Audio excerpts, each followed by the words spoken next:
오늘 우리에게 주시는 하나님의 말씀은 시편 128편 1절에서 6절까지의 말씀입니다.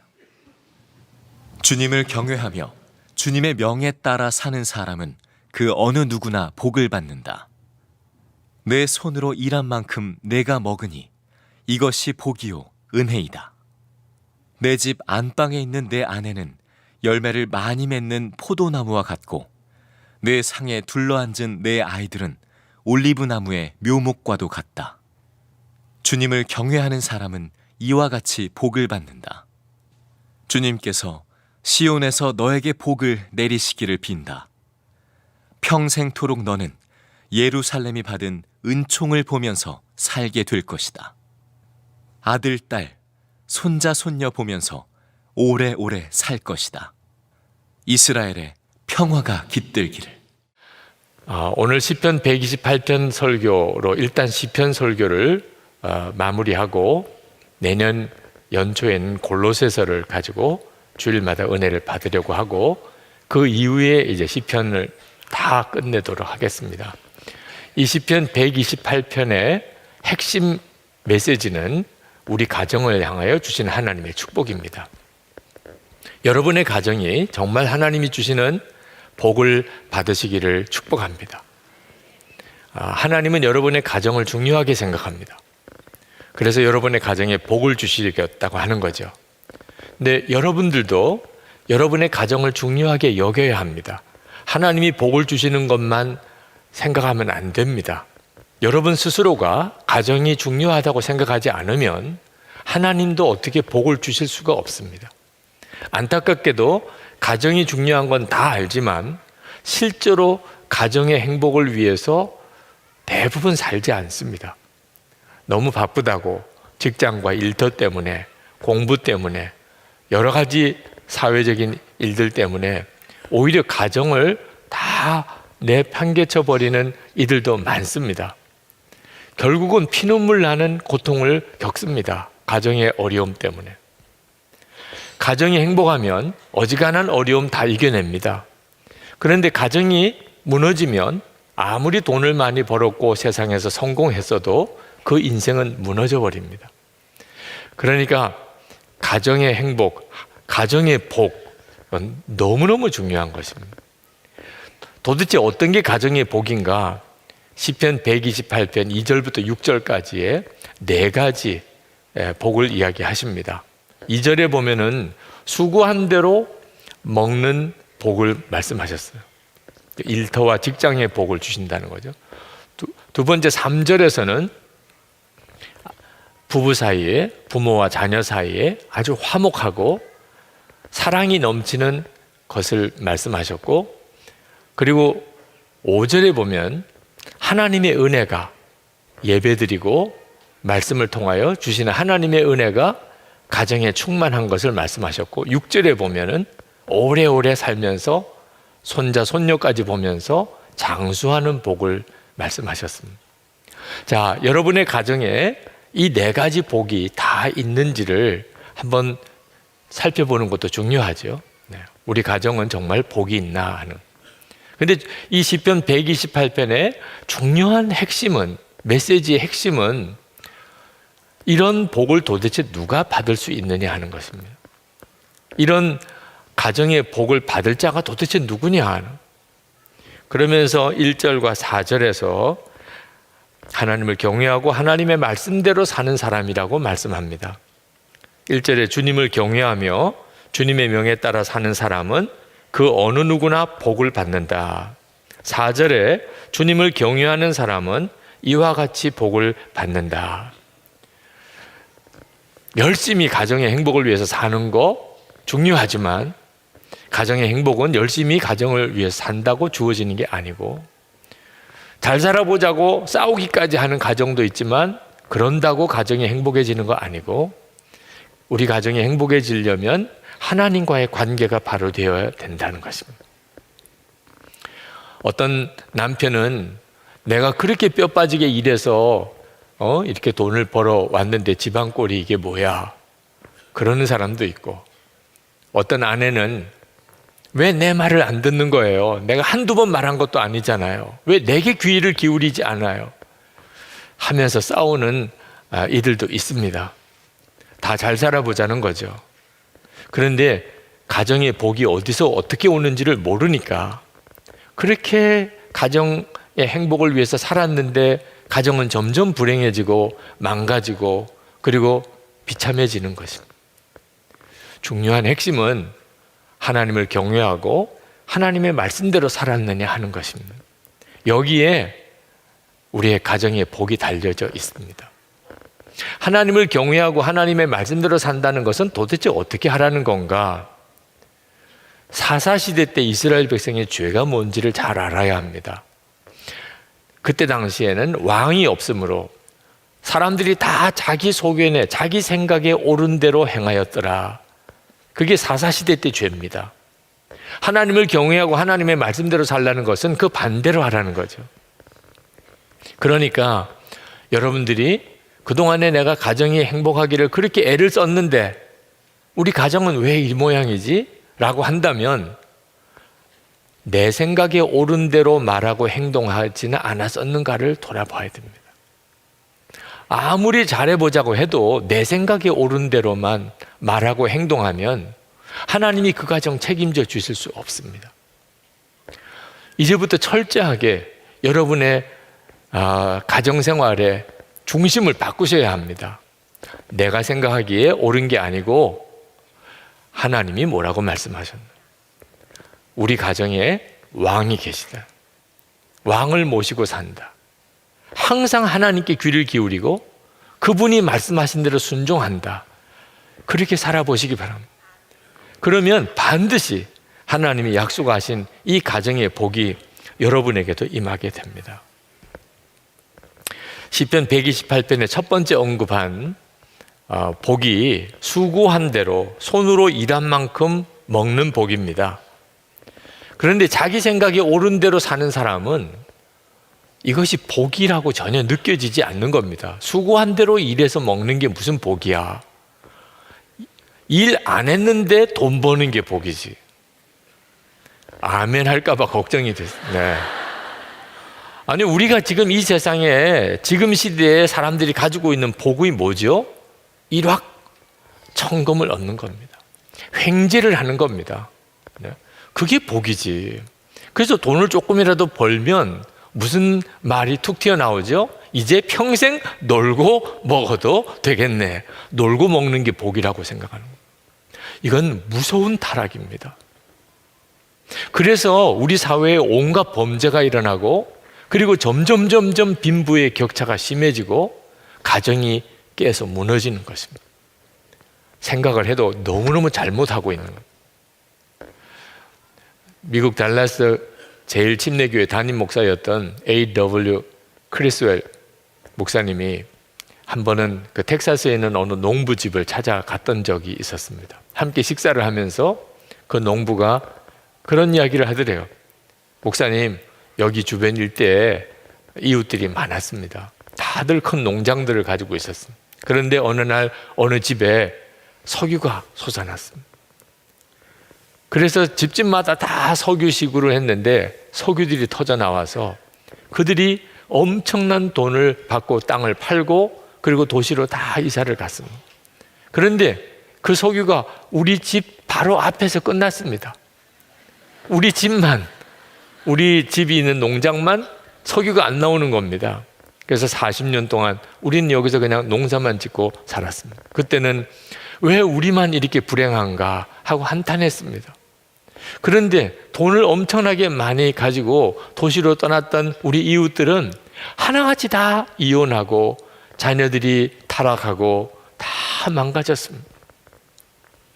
우리 가정만, 여기서 농사 짓고 살았던 우리 가정만 부부가 믿음 안에 서고 자녀들이 다 견고하게 성실하게 살고 그리고 정말 행복한 가정을 이루고 살고 있습니다.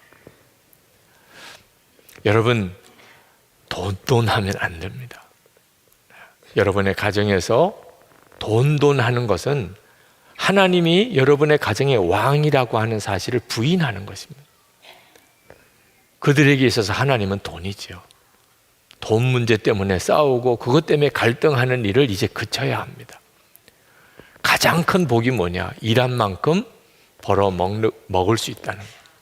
여러분, 에덴 동산에 하나님이 아담과 하와를 거기 살게 하셨는데, 성경을 안 읽는 사람들은 에덴 동산에서 아담과 하와가 일 안 하고 놀면서 마음껏 먹고 살았을 거라고 상상합니다. 성경 안 읽은 사람들이에요. 실제로는 그렇지 않습니다. 창세기 2장 15절에 보면 여호와 하나님이 그 사람을 이끌어 에덴 동산에 두어 그것을 경작하며 지키게 하시고, 아담과 하와는 에덴 동산에서 농사지었습니다. 하나님이 에덴 동산을 만드시고 사람을 그곳에 두시고 그리고 농사지어 먹고 살게 한 거예요.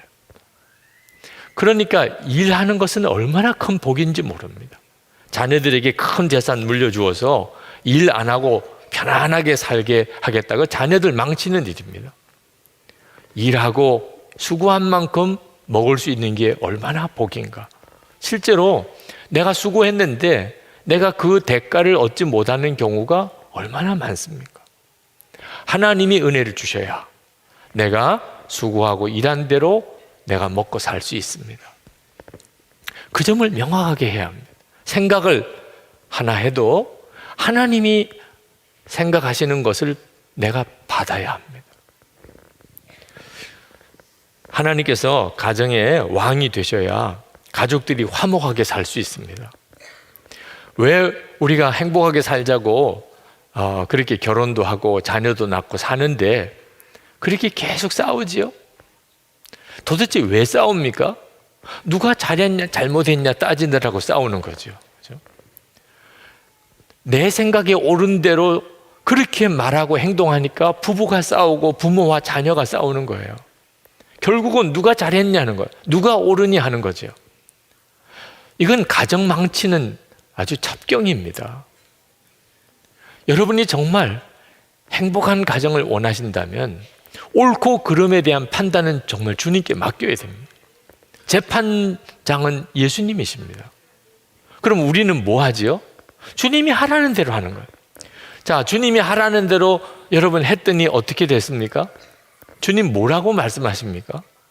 부부싸움을 하고 주님 어떻게 할까요?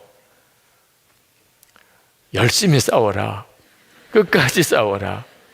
굳세어라 금수나 뭐 이렇게 응원하시는 거 들어본 적 있습니까? 주님이 뭐라고 그러셨어요? 용서해라. 내가 먼저 잘못했다 그래라. 내가 먼저 손 내밀어라. 우리 주님이 왕이신 가정은 용서와 용서의 삶을 살아요. 그게 가정이에요. 우리의 가정이 정말 복이 있는 비밀은 용서와 은혜에 있는 것입니다. 어느 목사님 아들이 기숙학교에 들어갔는데 이따금 이렇게 집에 오는데 한 번은 목사님이 혼자 집에 계신데 아들이 집으로 왔대요. 와서 금방 엄마를 찾더래요. 엄마 어디 갔냐고. 엄마 교회에 성도님과 상담할 게 있어서 가셨어. 그랬더니 그 아들이 막 짜증을 내면서 아니 왜 내가 집에 오면 항상 아무도 없는 거야. 목사님이 난감하더래요. 그럼 난 뭐야 도대체. 아니 엄마만 없으면 집에 아무도 없는 거예요. 네. 아빠는 존재감도 없어요. 이유가 뭐죠? 끝까지 용서하고 또 용서하고 용서해 주는 사랑이 엄마가 더 크니까. 그러니까 엄마만 있으면 다 있는 거고 엄마만 없으면 아무도 없는 거예요. 그게 가정의 비밀인 겁니다. 여러분 이제는 잔소리 그만합시다. 잔소리에서 사람이 바뀌고 가정 분위기가 달라진다면 창세기 1장 1절부터 잔소리하거라 나왔을 겁니다. 성경 어디를 찾아봐도 잔소리하라는 말이 없어요. 소용없다는 거예요. 잔소리로 사람 바뀌는 것도 아니고 가정 달라지는 것도 아니라는 것. 괜히 잔소리하면서 오히려 가정은 더 망가지는 거죠. 이제는 말 한마디를 해도 철저하게 왕이신 주님 다스림을 받아야 합니다. 어느 여성도님이 남편 전도하려고 그렇게 애를 썼는데 예수 믿자고 우리도 좀 신앙생활에서 가정이 좀 잘 돼 보자고 할수록 더 남편은 빗나가는 거예요. 말 실수가 나오기 때문에. 어떻게 하다 보니까 잘못된 말도 하고 실언도 하고 또 너무 지나치게 이야기하기도 하고. 그래서 남편이 오히려 더 마음이 더 굳어져 버리는 것을 깨닫고 야, 이거 어떻게 해야 되나 하고 기도했더니 주님이 너 말하지 마. 말하지 말고 전도해. 말하지 않고 어떻게 전도합니까? 생각해 보니까 길이 있더래요. 그래서 전도 편지를 남편에게 쓰기 시작했어요. 야, 편지를 쓰면서 보니까 말이 절제가 돼요. 표현도 다듬어져요. 정말 남편을 사랑하는 그 마음이 그대로 담겨져 있는 편지 글을 쓸 수 있게 됐어요. 그리고 그것을 남편에게 보내기 시작했습니다. 얼마 안 가서 남편이 교회를 나왔어요.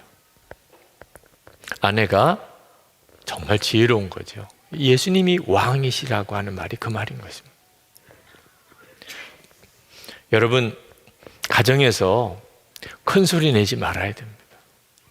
쉿! 왕이 계세요, 우리 집에. 그렇게 해야 하는 겁니다. 불평하고 원망하면 안 됩니다. 우리 집에 왕이 계시다. 여러분이 항상 이렇게 분명하게 예수님이 우리 가정에 이제 왕이 되셨다고 믿으면 여러분의 가정 안에 부부 관계, 부모 자녀 관계 다 바뀝니다. 우리 주님이 그렇게 만드십니다. 예수님이 왕이 되실 때 가정에 은혜가 넘칩니다. 5절 말씀에 주님께서 시온에서 너에게 복을 내주시기를 빈다. 평생토록 너는 예루살렘이 받은 은총을 보면서 살게 될 것이다. 여기 시온과 예루살렘은 하나님의 성전을 말하는 것입니다. 하나님의 은혜가 하나님의 성전을 통하여 그들에게 부어지게 될 것이다. 우리 가정이 행복하는 중요한 원인 중에 하나가 은혜가 부족함이 없이 부어지는 것. 여러분 교회 올 때 기쁘셨나요? 예배 드리는 일이 여러분의 마음의 사모함이신가요? 여러분이 기도하는 일이 잘 되시나요? 여러분은 늘 성경을 읽고 묵상하며 사시나요? 이것은 여러분의 가정이 행복한가 아닌가를 알 수 있는 매우 중요한 지표예요. 하나님의 은혜의 통로가 막히지 않고 있어야 비로소 여러분의 가정 안에 하나님의 역사가 나타나는 겁니다. 그런데 예배 드리는 게 무의미해요. 무미건조해요. 지루해요. 설교 듣는 것자에 기대감이 없어요. 성경은 안 읽고 살아요. 기도하는 시간 갖지 못해요. 돈 아무리 많이 벌어봐요. 은혜의 문이 닫혀져 있는데 어떻게 행복할 수 있어요? 정말 정신 똑바로 차려서 여러분들의 삶 속에 은혜의 문이 열려 있는지를 살펴야 됩니다. 어떤 분은 그런 이야기를 하더라고요. 목사님, 예수 잘 믿는데도 그런데도 불행한 사람들 많아요. 꼭 말을 해도 그렇게 해요. 예수 잘 믿는데도 어려운 일 겪는 사람 많다는 거예요. 그러면 또 이야기하기를 예수 안 믿는데 잘 사는 사람도 많아요. 충분히 그렇게 생각할 만합니다. 둘러보면 그렇게 신앙생활 잘하는데도 불행하게 사는 사람들, 그렇게 신앙생활 다 무시하고 하나님 말씀대로 살지 않는데도 넉넉하게 성공하고 잘 사는 사람들 있거든요. 왜 그런가? 하나님 말씀이 거짓이기 때문이 아닙니다. 우리가 사는 세상이 죄와 악으로 너무나 망가진 세상이에요. 그래서 짧게 보면 하나님을 잘 믿는데도 어려움 당하는 사람도 생기고 하나님을 안 믿는데도 떵떵거리며 사는 사람이 있는 것처럼 보이는 것입니다. 마귀가 이런 일을 통하여 우리에게 목적하는 것이 하나입니다. 하나님을 경외하고 하나님의 말씀대로 살려고 하는 것은 다 헛것이야. 그건 다 헛것이라고. 그렇게 사는 사람 주변에 봤잖아. 그 사람 잘 살아? 아니 엉망으로 사는 그 사람 봤잖아. 그 사람 얼마나 잘 살아. 마귀가 우리 마음속에 하나님을 경외하고 하나님 말씀대로 사는 마음을 다 뺏어가기를 원하시는 겁니다. 여러분 정신 똑바로 차려야 합니다. 길게 보셔야 돼요. 하나님의 역사하심을 정말 길게 봐야 됩니다. 여러분 130년 전 우리나라에 복음이 들어오기 전에 그때 우리나라가 어떤 형편이었는지 아십니까? 우상숭배, 귀신숭배가 말할 수 없이 심했습니다. 부패와 그리고 타락하는 사회였어요. 그러니까 나라도 잃어버린 거죠. 해나 달이나 별이나 또는 산이나 바다나 그런 걸 섬겼어요. 길 가다가 큰 나무나 돌을 보면 거기다가 제단을 쌓고 거기다가 절을 하고 복을 빌었습니다. 자기가 손으로 깎아 만든 그런 석상이나 조각을 가지고 그걸 신이라고 하고 섬겼다니까요. 그때는 대부분 다 그렇게 살았어요. 얼마나 귀신을 두려워했는지 아기를 낳아도 귀신이 해코지할까 봐 집 문 앞에다가 액땜을 하는 물건들을 걸어 놓아야 안심을 할 정도로 그렇게 살았다니까요. 그런데 지금은 얼마나 달라졌나요? 한 100여 년 세월 동안 여전히 우리 중에도 귀신을 섬기고 점치고 그런 이들이 있긴 합니다만 시대가 완전히 달라졌잖아요. 복음이 들어오고 교회가 부흥되면서 우리 국민들의 생각도 엄청 달라졌어요. 그리고 우리나라 처지가 달라졌잖아요. 정말 하나님을 경외하고 하나님의 말씀대로 살면 복을 받는가? 물론입니다. 여러분이 그 점에 대해서 분명한 확신을 가지고 있어야 합니다. 여러분이 항상 은혜의 문이 열려 있어야 한다는 것을 명심해야 됩니다.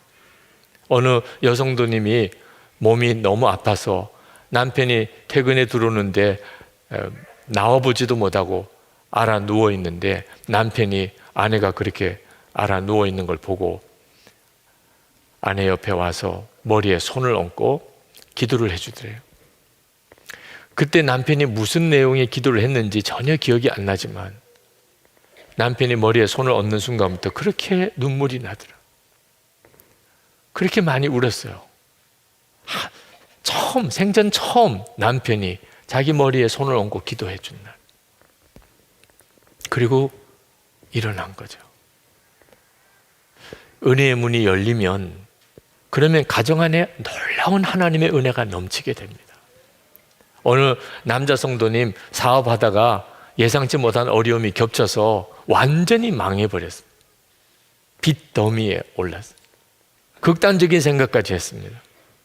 근데 그날부터 아내가 교회에 철야 기도를 가는 겁니다. 처음에는 그런가 보다 그랬는데 하루 이틀 아내가 매일 저녁에 교회 가서 철야하는 걸 보고 내가 정신 차려야 되겠다. 갑자기 그런 생각이 들 때 내가 이런 나약한 생각하면 안 되지. 그리고는 아내를 따라서 자기도 교회를 나왔습니다. 예배당에 아무도 없는 예배당에 군 2내외가 그 예배당에 들어가서 기도하는데 뭐라고 설명할 수 없는 마음의 믿음이 생기는데 하나님이 계신 것과 자기를 사랑하시는 것과 자기는 절대로 이렇게 망할 게 아니라는 것이 믿어지더래요. 그리고 다시 일어난 거예요. 가정 안에 항상 하나님의 은혜가 열려 있도록 해야 합니다. 힘들고 어려우면 큰 소리로 찬송하고 그리고 함께 속회원들 집에 오시도록 해서 가정에서 함께 큰 소리로 성경 읽고 통성기도 해보세요. 가정의 영적인 분위기가 확 달라집니다. 그렇게 하면서 하나님이 우리 가정을 세우시는 것입니다. 하나님을 경외하는 것이 건강하고 장수하는 것과 무슨 관련이 있을까? 밀접한 관련이 있습니다. 저는 매일 성경 보고 그리고 기도하고 예수 동행 일기 쓰는 것만 아니고 운동도 열심히 합니다. 저는 별로 운동을 좋아하는 그런 스타일이 아닙니다. 그런데도 저는 성경 읽는 거나 기도하는 거나 예수 동행 일기 쓰는 수준으로 운동합니다. 주님이 그렇게 하라고 하시니까. 저는 기도하는 것도 운동하는 것도 다 똑같은 경건이라고 생각합니다. 제 건강을 저보다도 더 챙기시는 분이 주님이십니다. 여러분이 여러분을 더 챙길 것 같아요? 여러분 가족들이 여러분을 더 챙길 것 같아요? 참 사람이 이상합니다. 자기는 자기 자신에 대해서 너무나 무책임합니다. 그런데 가족들은 이렇게 해야 돼요, 저렇게 하세요, 그렇게 잔소리를 많이 하는 이유가 관심 있고 사랑하기 때문에 그렇잖아요. 먹는 거 보면 이 사람이 진짜 예수님이 왕이신 사람인지 아닌지 알 수 있어요. 먹고 싶으면 못 말리는 사람이 있어요. 주님도 못 말리는 사람. 주님은 분명히 어떤 것을 먹으라고도 하시고 먹지 말라고도 하십니다. 우리를 사랑하시니까. 그러니까 하나님을 경외하고 그리고 하나님의 말씀대로 살고 예수님이 정말 왕이신 것이 분명한 사람은 장수하게 돼 있어요. 건강하게 살게 돼 있습니다. 물론 오늘 이 본문의 말씀에 이 장수의 의미는 전쟁이 없는 평화를 이야기합니다. 이스라엘의 평화가 있기를. 그때 당시에는 전쟁을 하면 수많은 사람들이 죽었습니다. 그래서 사람들이 손주를 볼 수가 없는 거예요. 일찍 죽으니까. 전쟁이 계속되면 그럴 수밖에 없잖아요. 그런데 하나님이 이스라엘에 평화를 주시면 그러면 이제는 손주를 볼 수 있다는 거예요. 하나님이 하셔야 한다는 거죠. 그러므로 여러분 마음이 결단해야 합니다. 아, 내가 정말 행복한 가정 그렇게 살고 싶은데 예수님을 나의 왕으로 내가 분명하게 섬기고 살아야 되겠다. 그동안에 나에게 부족했던 것은 예수님의 왕되심이었구나. 그래서 여호수아가 그렇게 간곡하게 이스라엘 백성들에게 외친 겁니다. 여호수아 24장 15절에 너희가 섬길 자를 오늘 택하라. 오직 나와 내 집은 여호와를 섬기겠노라. 우리에게는 섬길 왕이 계세요.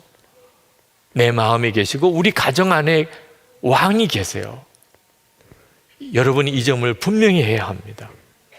그런데 예수님을 왕으로 모시는 것에 중요한 점은 예수님을 인격적으로 만나야 한다는 것입니다. 예수님이 왕이시고 하나님의 말씀대로 살아야 돼. 이것을 머리로만 생각하고 의지적으로만 결단하면 무서운 율법주의자가 되어버리고 맙니다. 생각은 바르지요. 하나님이 왕이시고 하나님 말씀대로 살아야 되고 우리가 하나님을 경외해야 된다. 그런데 그것은 내 의지와 노력으로 하려고 그러면 가정 분위기가 굉장히 무거워집니다. 그래서 회초리 들고 가정 예배 드리는 가정이 나오는 거예요. 왜? 자세 똑바로 하고 예배 드려. 너 얼굴 표정이 그게 뭐야? 하나님이 받으시겠어? 얼굴 펴! 웃어! 이게 말이 되는 일이 아니죠. 너 오늘 성경 읽었어? 성경 안 읽었으면 밥 먹지 마. 밥 먹을 자격도 없어. 제 어릴 때 그런 분위기에서 자랐어요. 그게 예수를 잘 믿는 거고 자녀 교육 잘 시키는 건 줄 생각해요. 결과는 뭐지요? 어른 돼서 다 교회 떠나버렸어요. 예수 믿는 게 기쁜지 모르는 거예요. 예수 믿는 거는 너무 답답하고 너무 무섭고 너무 억눌리는 거죠. 하나님을 경외하고 하나님의 말씀대로 산다는 것을 이런 형태로 살라는 거 아니에요. 우리가 주님을 인격적으로 알고 정말 주님을 만나고 나면 완전히 다른 분위기가 되어버리고 맙니다. 하나님의 말씀에 순종하는 게 기쁨이에요. 예수님이 나의 왕 되시는 것이 내 마음에 너무나 감사해요. 감격스러워요. 그래서 쉬운 거예요. 예수님이 왕 되시는 건 내가 소원하는 거예요. 그냥 저절로 되는 것처럼 그렇게 기쁜 거예요. 기쁨과 감사와 사랑이 그 속에서 배어 나오는 거죠. 예수님의 왕 되신 사람입니다. 리더십의 세계적인 그런 권위자인 존 맥스웰이 어려서 가장 자기가 싫어했던 게 뭐냐면 설거지하는 거였던. 엄마 아빠가 설거지하라고 시키는 게 제일 싫더래요. 그런데 고등학교 다닐 때 여자친구가 생겼습니다. 근데 여자친구 집에 가보면 여자친구가 늘 설거지하는 일이 많더래요. 그러면 자기는 기쁘게 옆에 가서 같이 설거지를 했던. 사랑하는 마음이 생기면 싫은 게 다 의미가 달라집니다. 이건 정말 신비한 일이죠. 예수님이 우리의 왕이시라고 하는 것의 핵심은 사실은 예수님을 인격적으로 친밀히 아는 것에서부터 오는 것입니다. 그러면 주님이 하라고 하는 것은 다 기뻐요. 정말 기쁨으로 해요. 그러니 그 가정이 정말 행복한 거죠. 24시간 주님을 바라보시라. 매일 일기까지 쓰면서 그렇게 주님과 동행하시라고 권해드리는 이유입니다. 제가 참 좋아했던 선배 목사님 중에 한 분이 50대 젊은 나이에 세상을 떠나신 분이 계십니다. 그분이 마지막 글을 남기신 것을 읽으면서 많은 생각을 했습니다. 그분이 이제 하나님 앞에 가시기 얼마 전에 갈라디아서 5장 22절 말씀으로 자신의 인생을 돌아보셨어요. 성령의 9가지 열매입니다. 나는 사랑의 열매를 맺었나? 자신이 없더래요. 나는 기쁨의 열매가 있나? 그것도 자신이 없더래요. 나는 정말 화목하게 살았나?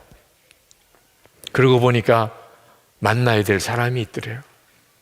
몸이 매우 위중한 상태라 병원에 계시는 때 사람들을 보내서 한 분 한 분 찾아와 달라고 부탁을 드리고, 그리고 찾아오면 용서해 주세요. 나를 용서해 주세요. 그렇게 교인들과 주변에 있는 목회자들과 화해하는 일을 하셨어요. 성령의 9가지 열매 중에 자신 있게 이거다, 나는 이 열매를 맺었다, 그렇게 말할 자신이 없더래요. 그게 너무 후회스럽더래요. 하나님, 제가 다시 일어나게 되면 저는 이제는 정말 사랑만 하며 살 겁니다. 기쁨으로 살 겁니다. 하나님께서 아니야, 너 이제 나에게 와야 돼, 그러시더라는 거죠. 그러면서 왜 내가 이렇게 열심히 목회도 했는데 열매는 하나도 없나? 이유를 알았다는 거예요. 요한복음 15장 4절 5절에 내 안에 거하라, 나도 너희 안에 거하리라. 너희가 내 안에, 내가 너희 안에 거하면 너희가 많은 열매를 맺을 것이라. 그거 하나를 못했다는 겁니다. 예수님 안에 거하는 것. 열심히 설교하고 열심히 목회하고 열심히 신방하고 교회 건축하느라고 열심히 애쓰고 헌신하고 수고했지만 주님 안에 거하는 것을 항상 점검하지 못했다는 거예요. 그래 지나오고 이제 하나님 앞에 갈 때가 됐는데 내 삶 속에서 열매는 없구나. 그런 안타까움을 글 속에서 그렇게 고백하시는 것을 읽었습니다. 예수님이 왕이시다. 내가 항상 예수님 안에 거하는 것과 같은 뜻입니다. 여러분, 후회 없이 사셔야 됩니다. 여러분의 가정 정말 복이 있으려면 여러분이 항상 예수님 안에 거하셔야 돼요. 예수님이 왕이셔야 합니다. 여러분 중에 이미 가정이 망가질 대로 망가지고 깨질 대로 깨져서 너무나 고통당하시는 분이 있으실 거예요. 어떤 분들은 사랑하는 가족들 다 떠나고 혼자 남아있는 분도 있을 겁니다. 그러나 포기하지 마세요. 여러분이 예수님 안에 거하고 예수님이 여러분의 마음의 왕이 되시면 우리 주님은 반드시 여러분들을 회복시키십니다. 약속하신 말씀이 여러분에게 그대로 성취되게 하십니다. 오늘 이 시간에 여러분에게 특별히 결단하는 시간을 좀 드리고 싶습니다. 주님이 마음에 그런 마음을 주십니다. 예수님이 정말 내 마음의 왕이시고 우리 가정의 왕이심을 분명히 하고 살겠습니다. 우리 가정에 왕이 계십니다. 그분의 판단이 가장 옳은 것입니다. 내 생각 옳은 거 다 내려놓고 왕 되시는 주님께만 귀 기울이고 순종하고 살겠습니다. 그렇게 결단하시는 분들, 자리에 일어나라고 하면 분위기 따라 또 일어날 분이 계실 것 같아요. 이 교회는 항상 설교 끝나고 일어나라 그래. 여러분, 정말 마음에 결단하시는 분, 정말 그렇게 살아야 되겠구나. 예수님이 내 마음과 우리 가정의 왕이시다. 주님, 오늘 이 시간부터 제가 분명하게 그렇게 살겠습니다. 말 한마디 해도, 내가 무슨 행동 하나를 해도 왕이신 주님 하라는 대로 하겠습니다. 그렇게 마음이 결단되시는 분들만 일어나시고 정말 그렇게 하시겠다. 예수님이 내게 왕이시고 우리 가정의 왕이시다. 주여, 그렇게 살게 해 주옵소서. 마음이 결단되시는 분들, 우리 기도하실 때 주께서 여러분들의 마음과 결심을 받으신 걸 믿습니다. 우리 간절한 마음으로 예수님이 왕 되신 가정 되기를 위하여 기도하겠습니다. 오늘 우리에게 허락하신 하나님의 말씀은 요한복음 2장 1절부터 11절까지 말씀입니다. 봉독은 7절부터 하겠습니다. 예수께서 그들에게 이르시되 항아리에 물을 채우라 하신즉 아기까지 채우니 이제는 떠서 연회장에게 갖다 주라 하시매 갖다 주었더니 연회장은 물로 된 포도주를 맛보고도 어디서 났는지 알지 못하되 물 떠온 하인들은 알더라. 연회장이 신랑을 불러 말하되 사람마다 먼저 좋은 포도주를 내고 취한 후에 낮은 것을 내거늘 그대는 지금까지 좋은 포도주를 두었도다 하니라. 예수께서 이 첫 표적을 갈릴리 가나에서 행하여 그의 영광을 나타내심에 제자들이 그를 믿으니라. 오늘이 2018년 마지막 주일입니다. 그 자체가 뭐 특별한 의미가 있는 것은 아니겠지만 우리의 신앙 점검을 한번 해보는 계기를 하나님이 주셨다고 생각이 듭니다. 초등학교 다니는 딸 둘을 둔 어느 목사님, 그 딸 둘이 어느 주일에 교회에 들어오다가 신천지 2단 출입금지 이렇게 붙여놓은 팻말을 보았습니다. 그 동생이 언니에게 물었어요. 언니, 2단이 뭐야? 언니가 대답하기를 예수 잘 안 믿는 거지. 아, 그렇구나. 그러면 우리는 들어가도 돼? 그러니까 언니가 응, 괜찮아. 그래서 동생이 물었어요. 그러면 우리는 1단이야, 3단이야? 몰라. 그냥 모른 척해. 사모님이 그 두 아이가 말하는 내용을 옆에서 듣고 얼마나 웃었는지 우리도 그 내용을 전해드리면 귀엽잖아요. 그죠? 그 2단이라는 문구를 놓고 그 아이들이 나누는 대화를 보면 정말 어린애답기도 하다 그런 생각도 드는데 이 어른들이 그러면 얼마나 징그러울까요? 우리가 1단이야 3단이야? 정말 우리는 정말 우리 자신의 신앙을 철저히 점검해 봐야 됩니다. 지난 주간 대학생 연합 집회가 있어서 가서 말씀을 전하고 왔는데 말씀이 끝나고 난 다음에 한 청년이 뛰쳐나와서 인사를 하면서 질문할 것이 있다는 겁니다. 오늘 목사님 말씀을 듣고 너무 많이 마음에 충격을 받았는데 그동안에 내가 죄를 지으면 예수님이 나를 떠나 계실 거라고 생각을 했었다는 거예요. 그런데 오늘 말씀을 듣는 중에 예수님은 항상 우리와 함께 계시고 우리 마음에 계시다 하는 사실을 듣고 너무 놀랐다는 겁니다. 그러면 내가 그동안에 죄를 지었을 때 예수님이 여전히 내 안에 계셨다는 말입니까? 그러면서 눈물을 글썽거려요. 저는 그 청년에게 있어서 그날 집회가 신앙의 새로운 어떤 전환점이 되었구나 그런 생각이 들었습니다. 여러분 오늘 이 예배가 여러분에게 정말 여러분의 신앙의 어떤 새로운 전환점이 되기를 바라는 겁니다. 예수님이 우리의 생명이 되셨다. 이제는 우리는 예수님의 생명으로 산다. 그런 말이 무슨 말인지를 잘 모르는 분들이 있으십니다. 여전히 이해가 안 된다고 하시는 분들도 있습니다. 예수님이 내 마음에 계시다. 내 안에 오셨다. 그 말씀에 대해서도 그냥 듣기만 하고 넘겨버리는 분들도 꽤 많습니다.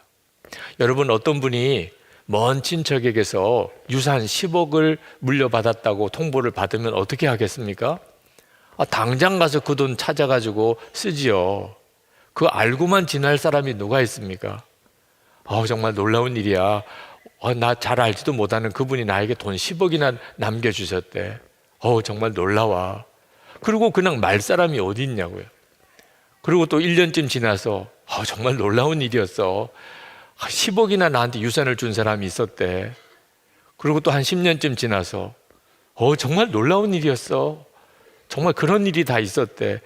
그런 경우는 없지요. 그죠? 유산하고 비교할 수 없는 것이 주 예수님께서 정말 내 안에 오셨다는데 어떻게 그것을 듣고만 넘겨버릴 수 있나요?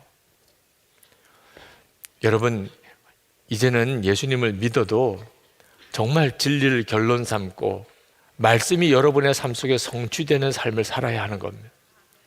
오늘 한 해를 마무리 짓는 주일에 요한복음 2장 1절에서 11절에 나오는 예수님의 첫 번째 기적, 표적이라고 하는 이 물이 포도주가 된 이 기사를 읽었습니다.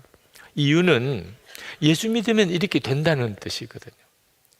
예수님께서 물이 포도주가 되는 기적을 행하시면서 이것을 첫 번째 표적이라고 말씀하신 것은 누구든지 예수를 믿으면 그 삶이 물이 포도주가 되는 기적과 같다, 그런 뜻이거든요. 자, 그렇다면 우리가 확인해야 되잖아요. 예수를 믿는데 말입니다. 물이 포도주가 되는 기적이 내 삶 속에서 일어났나 하는 겁니다. 여러분의 삶 속에는 물이 포도주가 되는 기적이 일어났습니까? 여러분, 우리가 무엇보다도 먼저 예수를 믿으면 물이 포도주가 되는 삶의 기적이 일어난다는 사실을 믿고 그리 되기를 기대해야 합니다. 기적이 일어나는 믿음은 그 자체가 놀라운 신앙입니다. 안타깝게도 너무나 많은 성도들이 기적이 일어나는 것에 대해서 믿지 못해 합니다. 설마 기적이 일어나겠어? 내 삶 속에 기적이 일어날 리가 있어? 예수님의 어머니 마리아가 예수님께서 기적을 행하실 것을 믿었기 때문에 물이 포도주가 떨어졌을 때 예수님에게 그 문제를 가지고 온 거예요. 그랬기 때문에 예수님께서 물을 포도주로 만드는 기적도 행하셨던 것입니다. 주님은 기적을 행하실 수 있다는 사실이 믿어져야 믿음과 기대가 생기는 거죠. 수르보닉의 여인이 귀신 들린 딸을 두었는데 예수님이면 고치실 수 있다고 믿고 주님께 나와왔기 때문에 정말 시험이 될 만한 말을 들으면서도 끝까지 주님께 매달릴 수 있었어요. 로마 백부장이 예수님은 죽어가는 자기 종을 고치실 줄로 믿었기 때문에 예수님께서 집에 오실 필요도 없이 말씀만 하시면 우리 종이 낫겠다고 그렇게 고백할 수 있었던 거예요. 믿으니까 그런 기적이 일어나게 된 거죠. 여러분, 여러분의 삶 속에 정말 예수님께서 함께 계심이 분명하다면 그 예수님은 물을 포도주로 만드신 그분이 있습니다. 그러니 우리 삶 속에 물이 포도주가 되는 것 같은 기적이 내게도 일어나는 것은 당연한 일이어야 하는 거죠. 그렇게 말씀하셨어요. 성경은 예수 그리스도 안에서 누구든지 새로운 피조물이라고 했습니다. 고린도후서 5장 17절에 그런즉 누구든지 그리스도 안에 있으면 새로운 피조물이라 이전 것은 지나갔으니 보라 새 것이 되었도다. 예수를 믿었다면 우리 자신의 삶이 이전과는 완전히 다른, 완전히 새로운 피조물이 되어야 마땅한 일이죠. 저희 친구 목사님 한 분이 만났는데 그렇게 답답해해요. 목사님들을 만나고 장로님들을 만나고 하면서 진짜 하나님을 믿는 사람을 별로 찾아보지 못했다는 겁니다. 하나님을 정말 믿으면 어떻게 그렇게 말하고 하나님을 정말 믿으면 어떻게 그렇게 생각할 수 있느냐 하는 거예요. 그래서 참 답답한 마음으로 어느 목사님을 붙잡고 목사님, 하나님 안 믿죠? 하나님을 믿는데 어떻게 그렇게 말씀하세요? 그런 적도 있었고 어느 장로님께 장로님 진짜 하나님 믿으세요? 하나님 믿으시는데도 그렇게밖에 생각이 안 드세요? 그렇게 답답해 하셨노라고.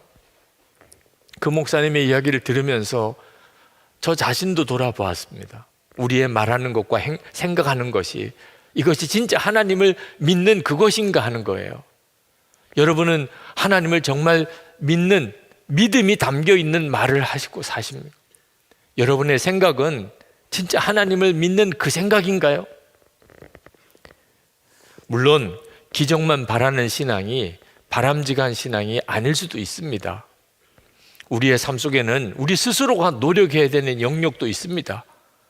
우리에게 유익을 주는 고난도 있습니다. 주님이 우리 보고 져야 될 십자가라고 말씀하신 것도 있습니다. 무조건 기적만 일어나기를 바라서 안 되는 것이기도 해요.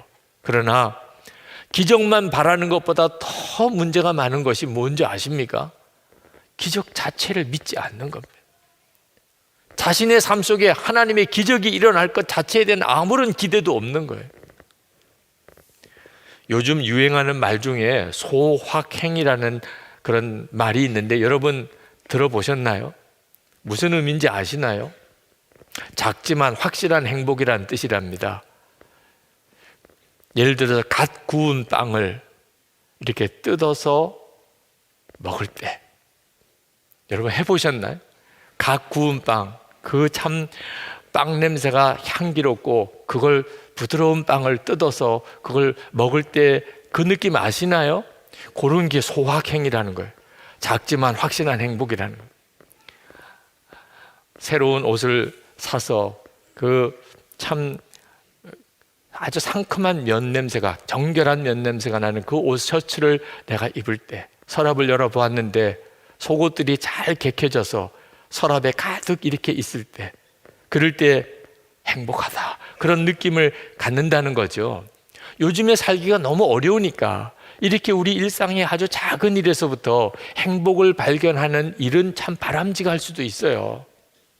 그런데 여러분, 우리가 예수님을 믿고 우리가 받은 행복이 소확행에 불과할까요? 그저 작지만 확실한 행복으로 만족하는 것이 예수님을 믿고 우리가 누리는 행복일까요?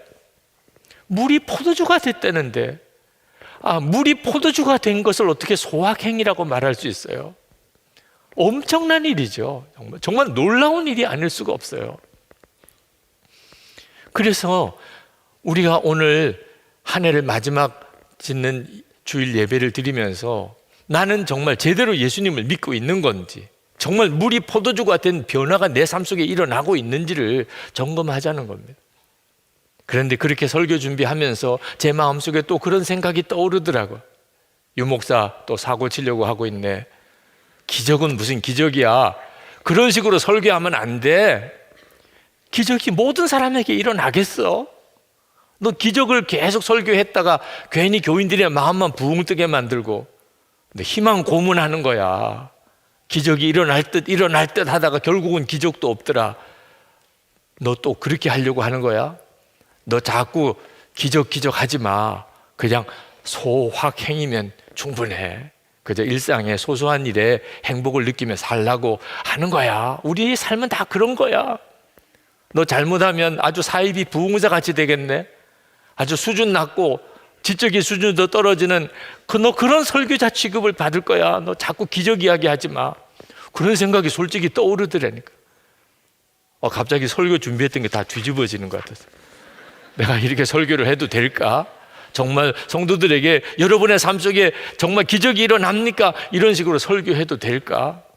근데 그때 기도하는데 주님이 저에게 지난 2007년 10월에 제가 한 달 동안 이런저런 수술로 병원에 입원했었던 때 생각이 났어요.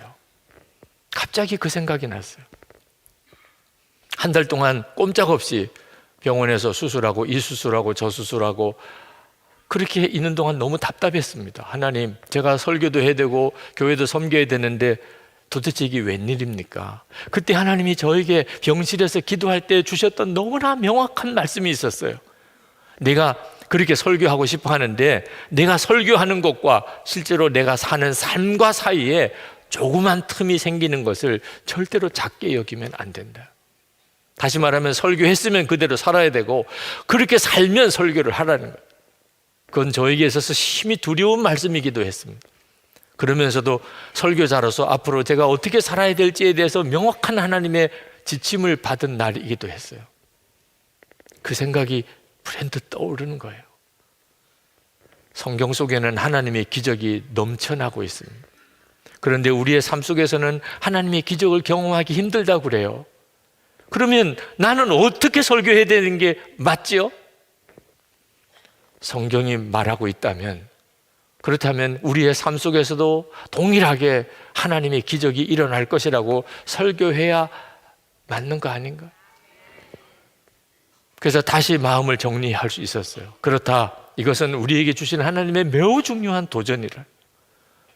그동안 우리가 정말 예수님을 믿어도 믿는 건지 안 믿는 건지 구분하기 어려울 정도로 살았다면 이제는 더 이상 그렇게 살면 안 된다는 겁니다.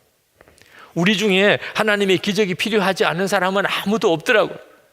성령 집회 때 기도받으러 나오시는 성도들 한 사람 한 사람의 사연을 들어보면 예수님, 기적을 행하여 주소서, 그런 기도가 저절로 나와요. 암에 걸려서 죽어가는 분, 완전히 재정적으로 파탄 상태에 이른 분, 가정이 그냥 깨어질 대로 깨어진 분, 은밀한 죄, 습관적인 죄에 매여서 완전히 영적으로 무너진 분, 기적이 필요하지 않은 사람이 없어요. 그러나 여러분 중에 정말 기적이 일어날까? 내 삶 속에서 정말 기적이 일어날 수 있을까? 답답해 하시는 분들이 있으시다면 책 한 권을 여러분에게 먼저 소개를 해드립니다. 리 스트로벨이 쓴 기적인가 우연인가 라는 제목의 책이 있습니다. 기적이냐 우연이냐. 제가 그 책을 처음 볼 때는 제 삶 속에 하나님 앞에 기적을 정말 간절히 기도하다가 하나님께서는 그 기대대로 역사하지 않으시는 것을 보고 마음이 무거웠었던 때였습니다. 진짜 하나님, 기적은 지금도 일어나는 건가? 그런 마음이 제 마음속에 있었을 때 그 책을 보았어요. 그 책을 읽어보면서 지금도 너무나 놀라운 하나님의 기적 속에 내가 살고 있는구나 하는 사실에 대해서 눈뜨게 됐습니다. 새롭게 도전받았어요. 여러분들에게도 권해드리고 싶습니다. 한번 읽어보세요. 이번 신년 집회 그리고 계속되는 성령 집회 때 계속 그 주제로 말씀을 여러분들과 나누려고 합니다. 그러나 기적을 믿는다고, 기적을 기대한다고 기적이 일어나는 건 아닙니다. 예수님께서 그 가나 온인 잔치집에 가셔서 그 집에 포도주가 떨어졌습니다. 예수님이 계셨는데도 포도주가 떨어졌어요.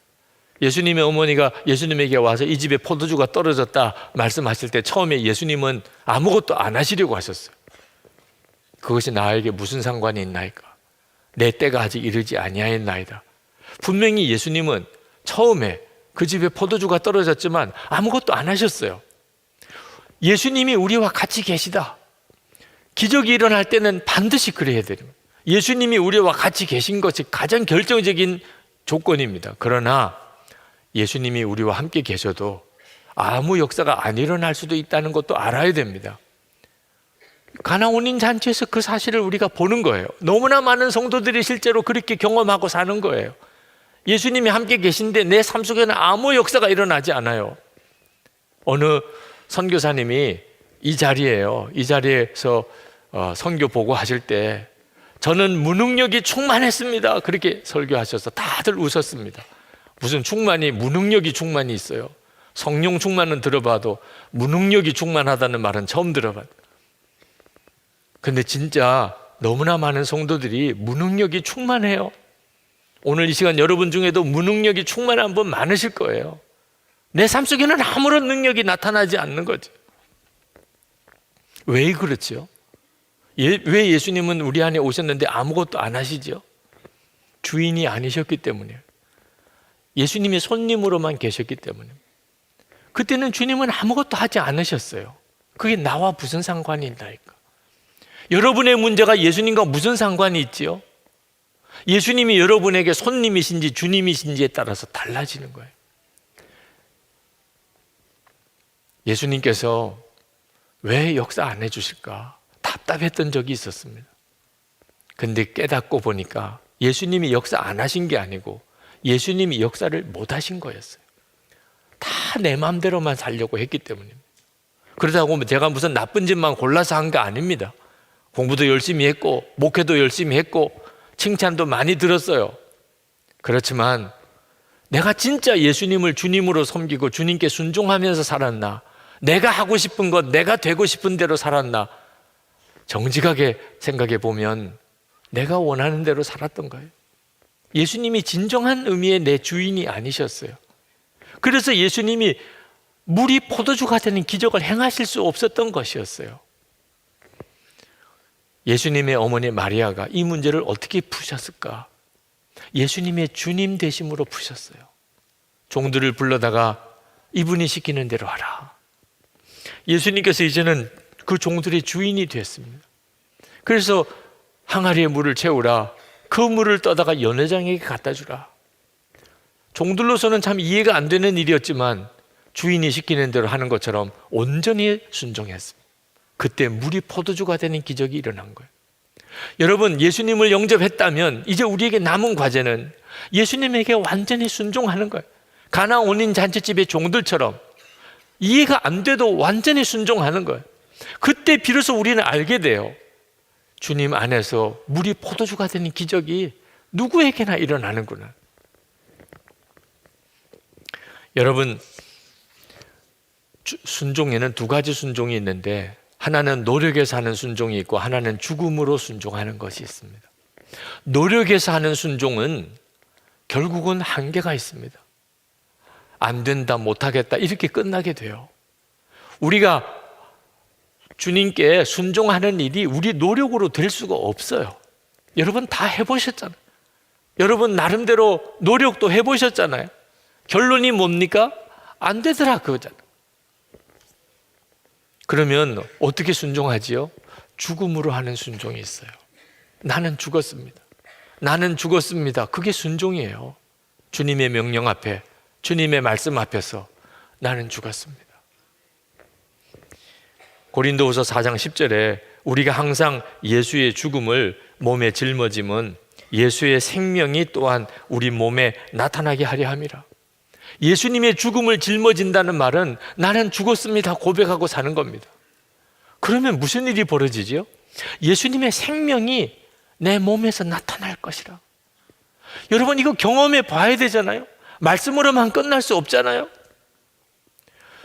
요한복음 7장 37절 38절에 보면 예수님께서 우리에게 보내주실 성령은 강과 같은 역사를 이룰 것이라고, 우리 속에서 생명의 강이 되어 흐를 거라고 말씀하셨어요. 왜? 한 영혼이 사는 일에는 강이 필요 없지만 한 도시에 사는 사람들을 살리려면 강이 필요한 거예요. 산과 들과 들짐승, 식물까지 다 살게 되는 역사는 강이 필요한 거예요. 여러분 안에 오신 성령님은 보통 분이 아니십니다. 그저 여러분의 생명만 살리는 게 아니고 한 도시의 사람들도 살려낼 수 있는 능력이 있으신 분이에요. 그분이 여러분 안에 오셨어요. 그런데 왜 우리는 무능력이 충만한 삶을 사는 거죠? 뚝이 있기 때문입니다. 내 속에 강이 있지만 그 강을 가로막는 뚝이 있는 거예요. 아니 세상에 강과 같은 성령의 능력을 가로막을 수 있는 뚝이, 무슨 힘이 강한 그런 뚝이 있을까요? 그렇게 기가 막힌 거예요. 죽지 않은 우리 자아가 그 얼마나 강한지 모릅니다. 죽지 않은 우리 자아가 성령께서도 아무것도 못 하시도록 가로막는 뚝이 된다는 거예요. 그 죽지 않는 자아가 뭐지요? 우리 자존심, 우리가 생각하는 우리 생각과 계획, 우리 지혜, 우리 경험, 내 주장, 내 고집. 우리가 그렇게 사니까 자존심으로, 내 지혜로, 내 생각, 내 방법, 그것으로 사니까, 내 고집, 내 주장하며 싸우고 사니까 우리 주님이 우리 안에 오셔도 아무것도 못 하시는 거예요. 이 뚝이 터져야 되는 거예요. 이 뚝이, 이 장벽이 헐어져야 되는 거예요. 그러면 우리 속에서 가족을 살리고 일터를 살리고 교회를 살리는 성령의 역사가 강과 같이 흘러나오게 되는, 물이 포도주가 되는 기적이 일어나는 거죠. 사도 바울이 내가 그리스도와 함께 십자가에 못 박혔나니 그런즉 이제는 내가 산 것이 아니요 오직 내 안에 그리스도께서 사시는 것이라. 갈라디아서 2장 20절에 이렇게 말씀하신 것 때문에 사도 바울의 삶 속에는 성령의 역사가 그렇게 강하게 나타났던 거예요. 이제는 내가 산 것이 아니요. 저는 이번 신년 부흥회 때 막힌 담을 헐라라는 주제로 바로 이 문제를 더 깊이 다뤄보려고 합니다. 이번에 정말 해결받아야 되겠기 때문에, 정말 주님과 나 사이에 하나님의 능력이 내 삶 속에 나타나지 못하게 막고 있는 이 죽지 않은 자아가 이번에 완전히 헐어져야 됩니다. 계속되어지는 성령 집회 때 일상에서 정말 하나님의 기적은 우리는 경험할 수 있는가, 그 문제로 시리즈 설교를 하면서 하나님의 역사를 얻고 싶은 거예요. 알고만 지날 수 있는 문제는 아니니까, 그냥 듣고만 넘길 문제가 아니니까. 목사가 되기 위해서 준비하는 전도사님들에게 강의를 해달라고 해서 갔는데, 가면서 하나님 무슨 말씀을 전해야 됩니까? 하나님이 너무나 분명하게 주시는 말씀이 있어서 그 전도사님들에게 여러분 하나님 앞에 목회 성공하게 해달라, 큰 교회 담임 목사 되게 해달라 그렇게 기도하지 마십시오. 하나님이 그렇게 기도하지 말라고 하셨어요. 하나님 나라 위해서 죽을 수 있게 해달라고. 아무도 안 가겠다는 곳 있으면 하나님 나 보내주세요 이렇게 기도하라고 그렇게 설교했어요. 설교 듣는 전도사님들이 다 얼굴이 누렇게 뜨더라. 네. 충분히 이해돼요. 그 말씀이 얼마나 힘든 말씀일까. 그런데 제가 실제로 살아보니까 이제는 제 목회의 마무리를 해야 될 시점쯤에 와보니까 내가 전도사 때부터 벌써 내가 죽었습니다. 정말 하나님 나라 위해서 제가 거기서 죽고 싶습니다. 아무도 안 가겠다는 곳에 하나님 나를 보내세요. 제가 그렇게 목회를 시작했다면 지금 하나님은 저를 통해서 더 놀랍게 일하셨을 것 같아요. 그거 하나만 후회가 돼요. 그러니까 지금은 이해가 안 되는 것 같고 믿어지지 않고 기쁘지도 않는 것 같지만 그게 그 전도사님들의 목회 생애를 살리는 말씀이라고 믿어져서 전한 거죠. 목사만 그렇습니까? 여러분의 삶도 똑같은 거 아십니까? 똑같습니다. 여러분이 나 하나 죽으면 그러면 가족 다 삽니다. 어떤 문제가 있든지 가정 안에 어떤 시험이 있든지 여러분 하나 죽으면 다 삽니다. 여러분의 삶 속에 어떤 어려운 문제가 있든지 여러분이 죽으면 그 어려움이 다 간증이 됩니다. 해결 안 될 문제가 없습니다. 예수님 안에서 나는 죽고 이제는 예수님으로 사는 것은 이건 말할 수 없는 은혜예요. 하나님의 기가 막힌 지혜예요. 우리 삶이 물이 포도주가 되는 하나님의 능력의 원천입니다. 언제 붙잡느냐가 문제인 거죠. 이해가 되지 않습니까? 아직도 믿어지지 않습니까? 여러분 이해되고 믿어질 때까지 기다리면 그러다가 죽어요. 죽을 때 가서 내가 진작 내가 죽었습니다 이렇게 살았으면 훨씬 잘 살았을 텐데 죽을 때 가서 그거 깨닫게 돼요. 얼마나 후회가 막심합니까?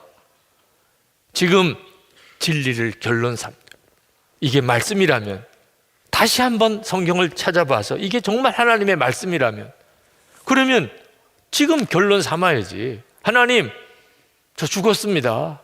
예수님과 함께 저 죽었어요. 이제는 주님이 내 생명이시니까 주님 마음대로 하세요. 내가 그렇게 살아야지. 해보십시오. 그러면 반드시 여러분 내 삶에 물이 포도주가 되는 기적이 일어났습니다. 여러분도 그렇게 고백할 수 있게 됩니다. 여러분 내게 물이 포도주가 되는 기적이 일어나게 되어 있다. 믿으셔야 돼요. 예수님을 믿었다면 한 사람도 예외가 없습니다. 물이 포도주가 되는 기적이 일어나게 돼 있어요. 하나님의 기적을 믿지 않는 사람이 우리 주변에 수도 없이 많습니다.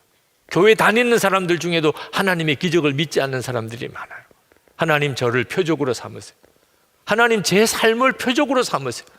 물이 포도주가 되는 역사가 나에게 나타남으로 인하여 주변에 있는 사람들이 지금도 하나님의 기적이 일어나는구나 그렇게 고백할 수 있게 해주세요. 여러분 자신을 하나님께 그렇게 드려보시기 바랍니다. 이미 우리는 놀라운 하나님의 기적의 삶을 살고 있어요. 하나님은 여러분을 독생자보다 더 사랑하셔서 독생자를 주셨어요. 예수님은 여러분을 위해서 십자가에 죽으셨어요. 보혜사 성령께서 이미 여러분 안에 오셨어요. 이건 정말 상상이 안 되는 기적입니다.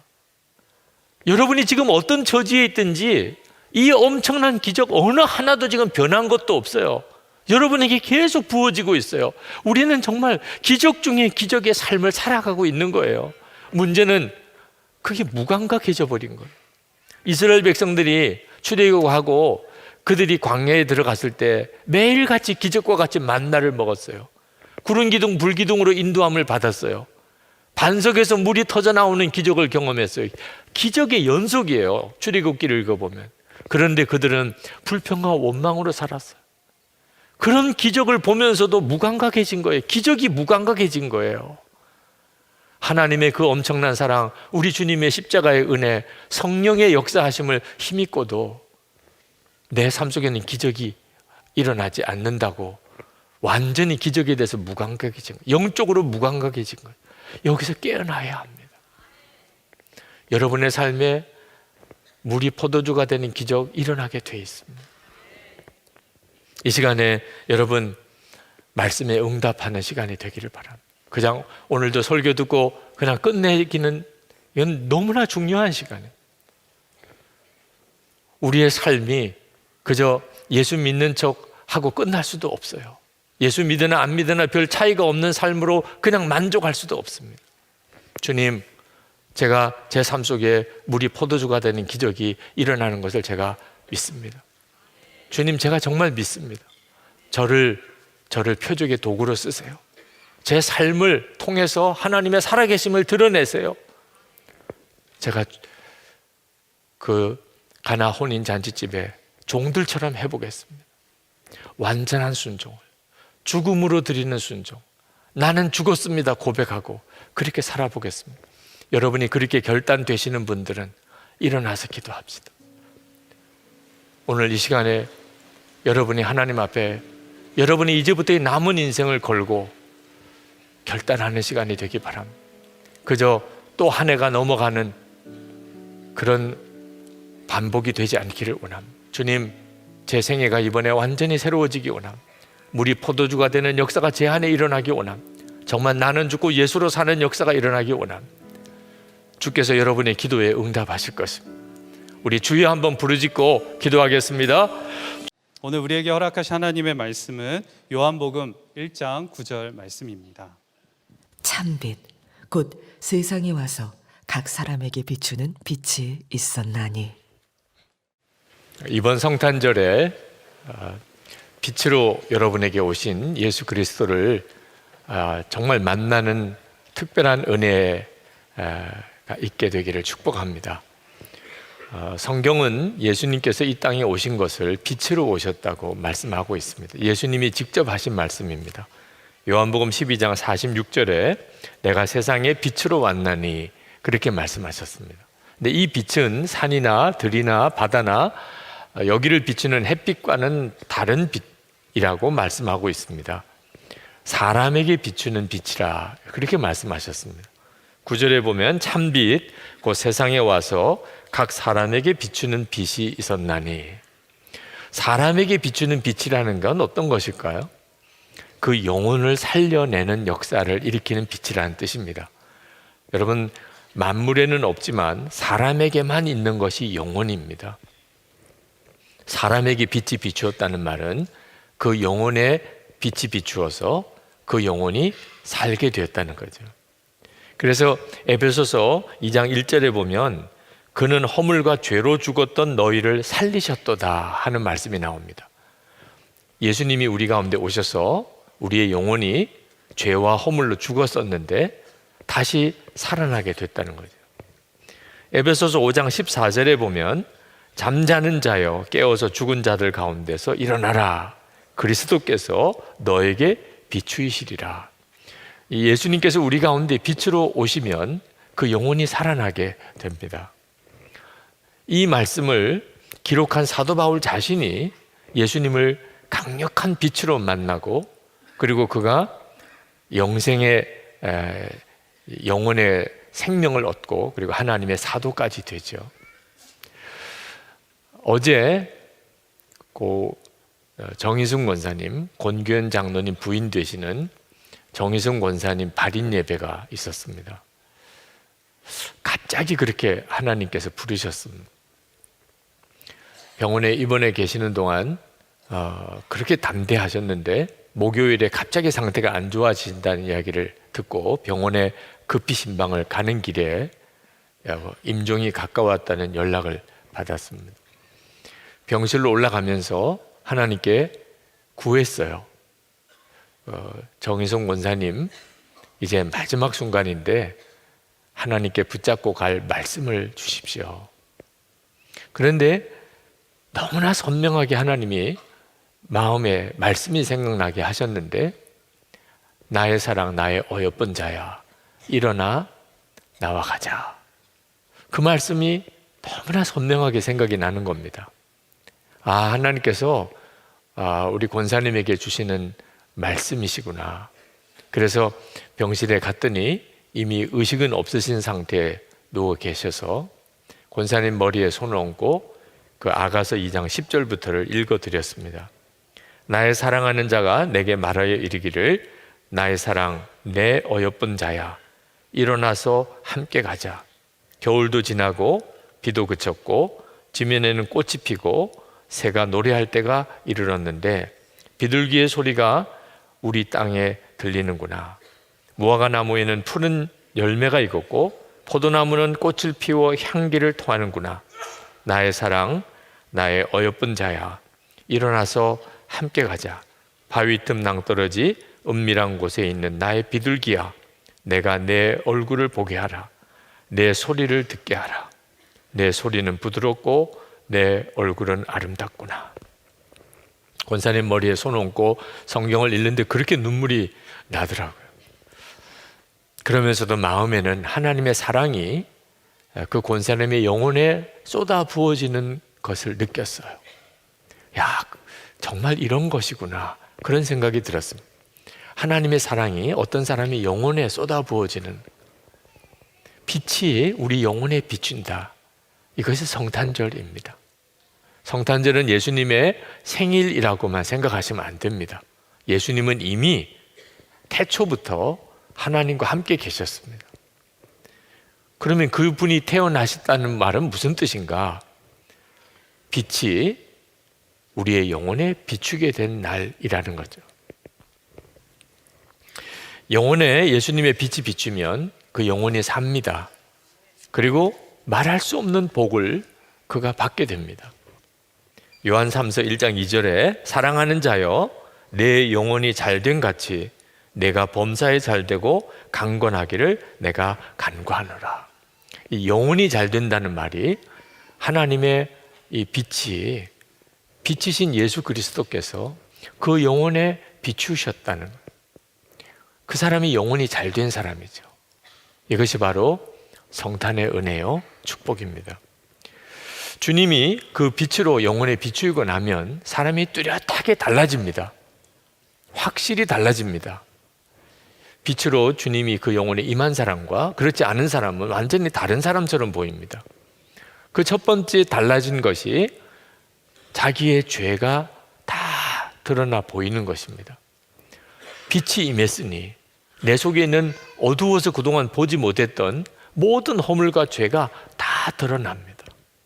에베소서 5장 13절에 그러나 책망을 받는 모든 것은 빛으로 말미암아 드러나나니 드러나는 것마다 빛이니라. 그래서 예수님을 영접하면 누구나 다 내가 지옥에 갈 수밖에 없는 죄인이구나 하는 사실을 깨닫게 되고 그리고 그렇게 고백하게 됩니다. 지난 중동 선교사 수련회에서 불가리아 선교사님 한 분을 만났는데 그분은 불가리아에 있는 대학 기숙사촌에 교회를 개척하고 그 불가리아 대학생들에게 복음을 전하는 일을 하고 계셨습니다. 근데 참 신실한 청년들이 그 교회에 와서 예배도 드리고 성경 공부도 하는데 아직까지 예수님을 믿고 있는 건 아닌 청년들이 꽤 있다는 겁니다. 그 중에 한 청년이 선교사님에게 이렇게 고백을 하더랍니다. 나는 내가 죄인이라는 사실이 믿어지지 않습니다. 제가 그 선교사님에게 그 청년에게 이렇게 전해주라 그랬습니다. 이제 당신이 얼마 가지 않으면 당신이 지옥에 갈 수밖에 없는 죄인이라는 사실이 깨달아질 때가 올 겁니다. 그러면 아십시오. 예수님이 당신의 마음에 임하셨다는 사실을.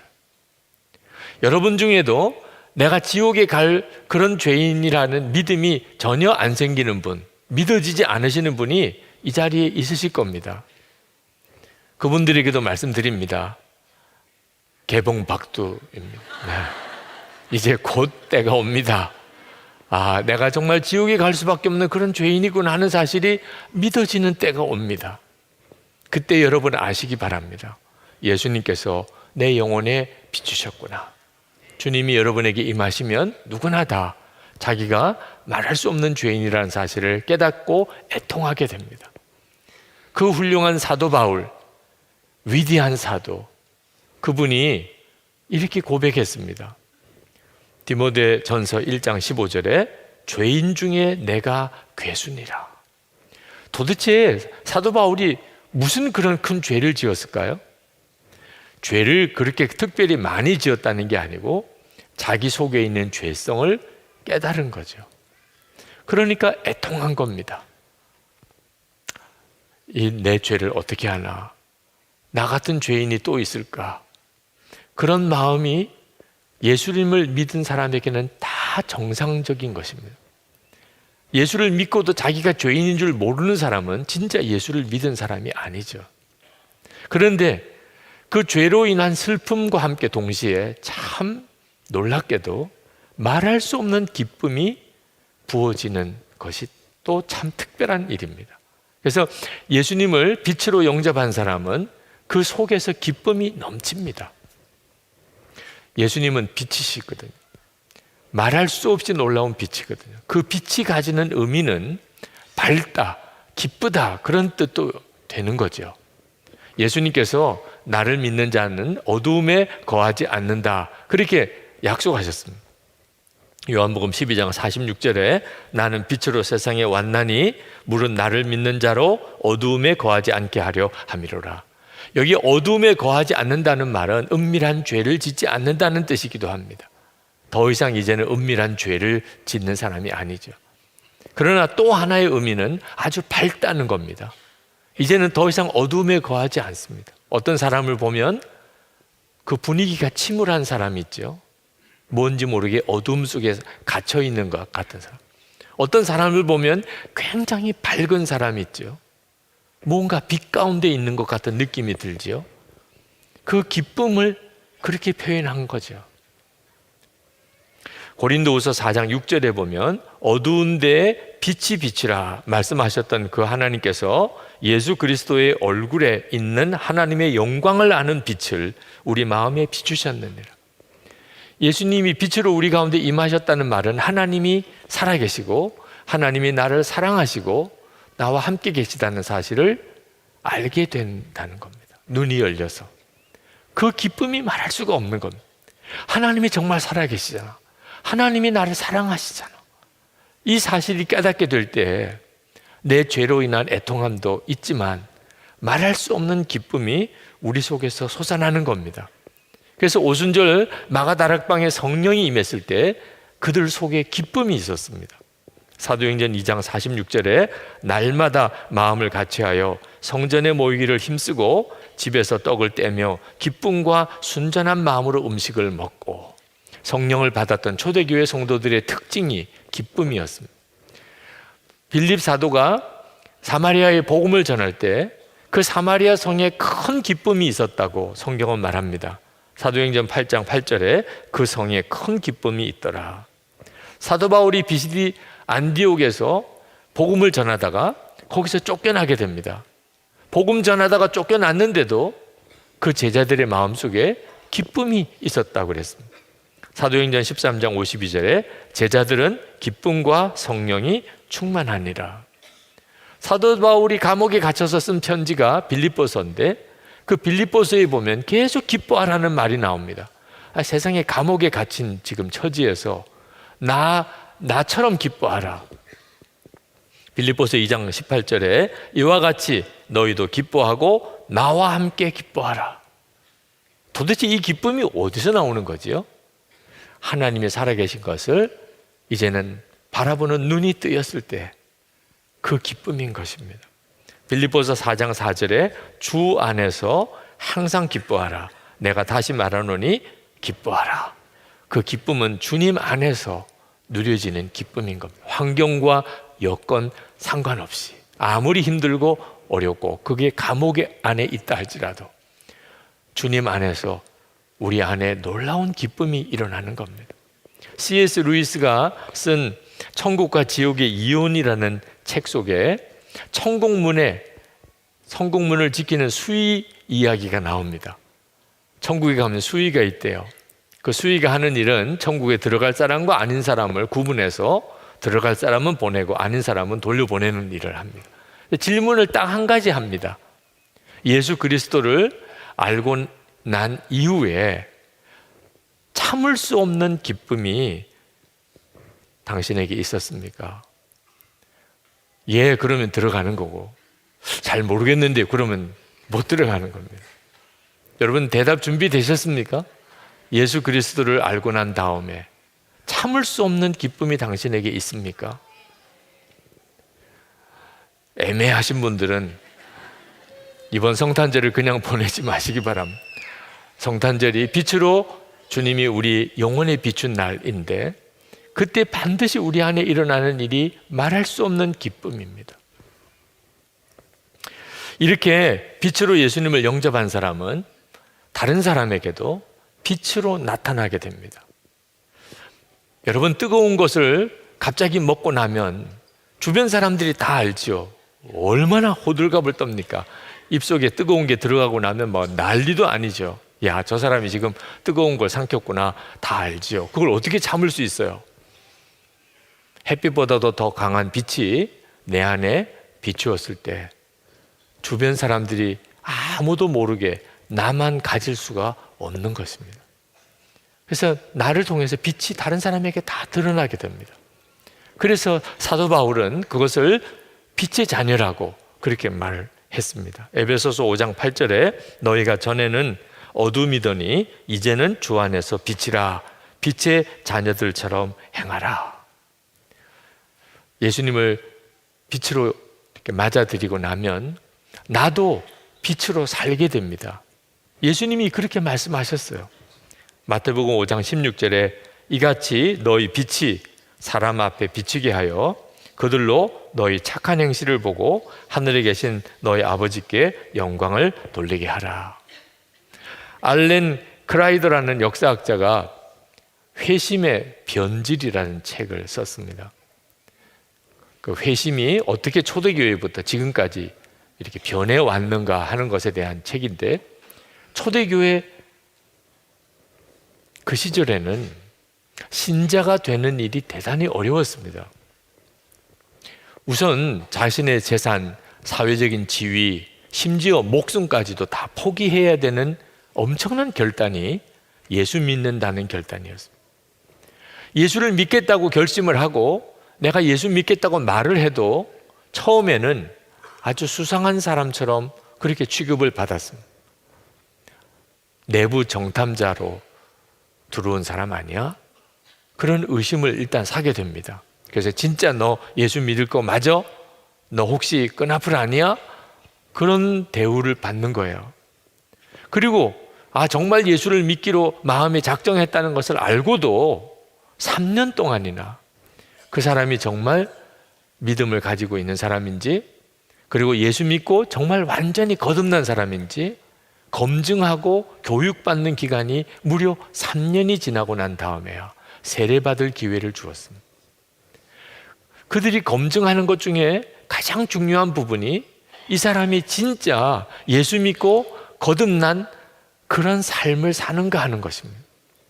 거룩한 삶을 사는가, 정말 어렵고 그리고 헐벗고 그리고 나그네 같은 사람을 찾아가고 그 사람들을 돕고 그리고 그 사람들을 위로하고 살았나, 원수도 용서하고 사랑하고 살았나, 가족들과 주변에 있는 친지들을 통해서 그 사람이 진짜 그런 삶을 사는지를 확인하고 또 확인한 다음에야 세례를 베풀고 기독교 교인 공동체 안에 들어오게 했다는 거예요. 자, 예수 믿지 말라는 거지. 그렇지 않아도 예수 믿으면 재산도 잃어버리고 사회적인 지위도 뺏기고 생명도 잃을 그런 두려운 일인데, 처음부터 의심부터 하고 들어오고 그리고 3년 동안이나 정말 삶이 다 바뀌었는지를 검증하고 난 다음에나 세례를 준다면 예수 믿을 사람이 누가 있겠어요? 그런데 참 놀랍죠. 4세기까지 기독교인의 수가 엄청나게 느는 거예요. 정말 경이로울 정도예요. 그렇게 예수 믿는 일이 까다롭고 힘든데도 어떻게 예수 믿는 사람이 그렇게 많이 늘어날 수가 있죠? 도대체 생명도 잃어버릴 그런 위험한 그 일을 스스로 이렇게 자원해서 예수를 믿겠다고 그렇게 사람의 마음을 끄는 매력이 도대체 무엇일까요? 초대교회 문서들을 보면 전도하라는 말이 안 나옵니다. 나올 수가 없어요. 왜? 전도하면 붙들려 가서 죽으니까. 사우디아라비아에 전도할 수 있나요? 터키 가서 전도할 수 있나요? 그러면 감옥 갈 각오해야 됩니다. 그러니 전도하라는 말이 안 나와요. 전도도 안 하는데 어떻게 그렇게 예수 믿으려는 사람이 많이 생기는 거죠? 그때 당시에 예수 믿는 성도와 크리스찬 공동체 교회의 삶이 사람을 완전히 사로잡은 거예요. 초대교회 처음 예수 믿는 사람들을 위한 예비 신자들의 교훈서였던 키프리안의 저서 퀴리누스에게라는 책에 보면 여러분의 빛을 사람들에게 비추십시오. 우리는 말이 아니라 행동으로 말해야 합니다. 그렇게 가르치고 있습니다. 그러니까 그때 초대교회는 예수 믿는 사람은 예수님을 어떻게 다른 사람에게 전하는가 말로 하는 게 아니고 온전히 거듭난 내 삶을 통하여 사람들에게 예수님을 증거했다는 거예요. 말씀 그대로지요. 내가 예수님을 빛으로 오신 주님을 영접하면 나는 빛의 자녀가 되고 사람들은 내 착한 행실을 보고 그들이 예수를 믿게 되는 거예요. 여러분, 세상에 사람들이 다 전도하는 거 싫어한다고 생각하지만 그렇지 않습니다. 모든 사람들이 진정한 전도자가 자기에게 오기를 갈망하고 있어요. 하나님이 정말 살아계신지를 믿게 해줄 사람, 하나님이 나를 사랑하신다는 것을 정말 알게 해줄 그분, 지금도 주님은 나와 함께 계시고 나를 모든 죄와 저주에서 건져내신다는 사실을 확실하게 나에게 보여줄 그 사람, 그 전도자가 오기를 다 갈망하고 있다니까. 그들 스스로가 의식하고 있지 못할지 모르지만 그 영혼은 누군가가 나에게 생명의 복음을 전해주어서 나를 구원해 주기를 갈망하고 있어요. 그런데 말로 접근하는 것이 아니고 그 삶의 빛으로 다가가야 하는 겁니다. 저는 거룩하라고 하는, 죄 짓지 말고 거룩하게 살라는 말씀이 굉장히 부담스러웠어요. 왜냐하면 그렇게 사라지지 않으니까. 그런데 말씀을 보다가 이게 내가 부담스러워할 내용이 아니고 기뻐해야 될 내용이구나 하는 걸 깨달았습니다. 왜냐하면 하나님은 우리에게 죄 짓지 말고 거룩하게 살라고만 말씀하신 게 아니었어요. 하나님이 친히 우리 가운데 오셔서 우리로 하여금 죄 짓지 않고 거룩하게 살게 만들어 주신다는 거예요. 그러니 걱정할 게 뭐 있습니까? 부담스러워할 게 어디 있습니까? 하나님이 나를 그렇게 만들어 주신다는데. 고린도전서 1장 30절에 너희는 하나님으로부터 나서 그리스도 예수 안에 있고 예수는 하나님으로부터 나와서 우리에게 지혜와 의로움과 거룩함과 구원함이 되셨으니, 예수님이 나의 거룩함이 되셨다. 이미 되셨다. 그러니 내가 죄에 넘어졌을 때 실망하고 좌절할 일이 아니고 금방 일어날 힘이 생기는 거예요. 주님은 이미 나를 거룩하게 하셨으니 반드시 나를 이 죄에서 이기게 하실 것이다. 믿음이 생기고 기대가 생기는 거죠. 시험 보는 학생이 A+ 학점을 미리 받아놓고 시험 보는 것과 똑같아요. 그러니 시험이 뭐가 부담이 돼요? 기쁨이죠. 이것이 바로 우리 가운데 빛으로 오신 주님의 역사입니다.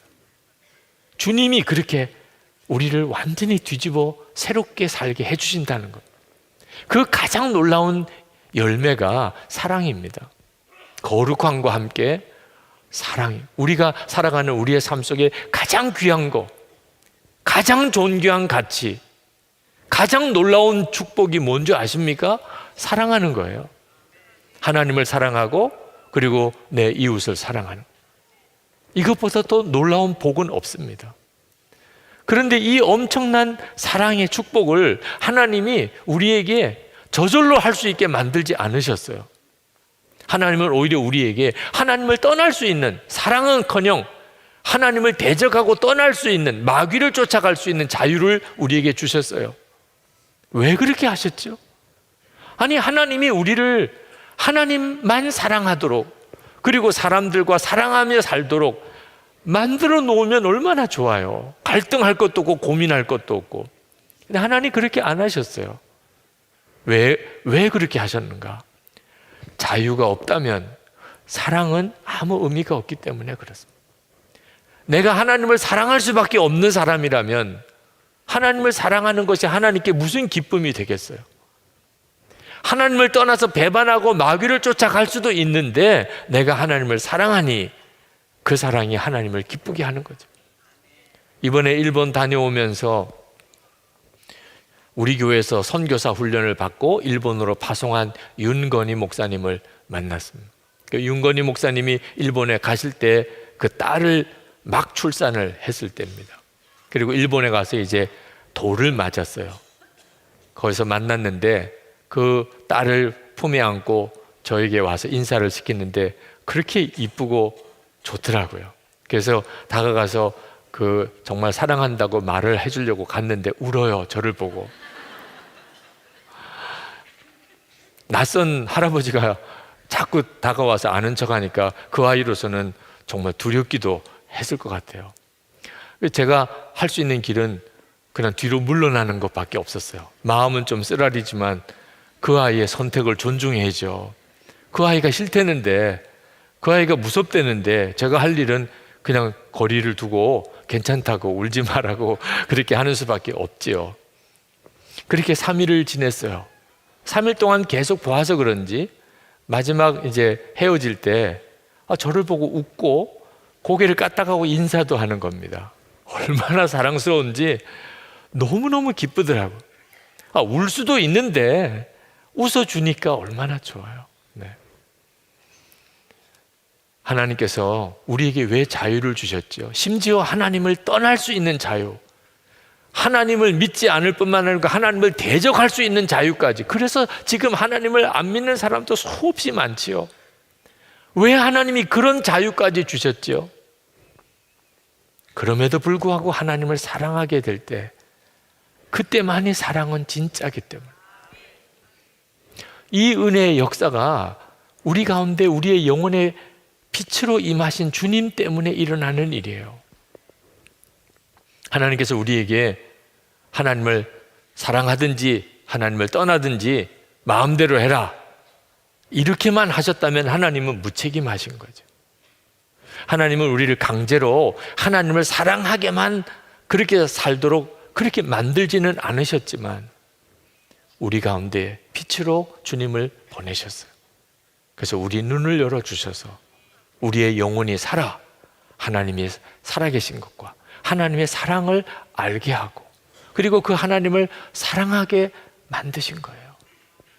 아니, 목사님, 그렇다면 왜 그 빛으로 오신 예수님을 안 믿는 사람도 그렇게 많은가요? 예수님이 빛으로 오셨지만 세상만 바라보고 살면 빛으로 오신 주님을 도무지 알 수가 없잖아요. 그래서 히브리서 12장 2절에 믿음의 주요 또 온전케 하시는 이인 예수를 바라보자고 말씀하고 있습니다. 여러분, 성탄절 예수님의 생일 축하하러 가자 이런 마음으로 오시면 진짜 성탄절의 의미는 다 놓친 거예요. 내일 모레 성탄절 예배를 드릴 때 여러분이 빛으로 오신 주님을 향하여 주님을 바라보면서 마음을 활짝 열고 오셔야 합니다. 성탄절은 빛으로 오신 주님이 내 영혼에 임하시는 놀라운 복된 날이기 때문에 그렇습니다. 여러분이 그렇게 주님을 바라보면 여러분 안에 빛으로 임하시는 주님의 역사가 강하게 여러분에게 나타나게 됩니다. 그리고 정말 하나님을 사랑하게 됩니다. 다니엘 김 선교사님이 우리 교회에 오셔서 말씀을 전할 때 그 사랑에 빠진 친구 이야기를 한 적이 있었습니다. 어느 날 친구가 새벽 1시 반에 갑자기 전화를 해서 빨리 나오라는 겁니다. 큰일 났다고. 그래서 무슨 큰일 났나 그러고 자다가 뛰쳐 일어나서 나가보니까 자기가 어느 자매를 사랑하게 됐다는 거예요. 아니, 세상에 그 이야기 하려고 이 새벽에 나보고 나오라 그랬냐. 아니, 그게 아니고 너무 심각해. 나 음란물에 중독되어 있어. 그런 더러운 내가 그 자매에게 사랑을 고백하고 그 자매와 교제해도 괜찮은 거야. 너 어떻게 생각해? 그래서 그 친구를 데리고 참 존경하는 교수님을 찾아가서 상담을 했답니다. 어떻게 하면 좋을까요? 그때 그 교수님이 그렇게 이야기를 하시더래요. 그 음란의 음란물을 보는 중독이 끊어지지 않더라도 그 자매를 정말 사랑한다면 그 자매를 행복하게 해주기 위해서 기도하고 또 잘 섬기고 사랑을 고백하라. 스토커 같이는 하지 마. 그 자매를 정말 위해서 해.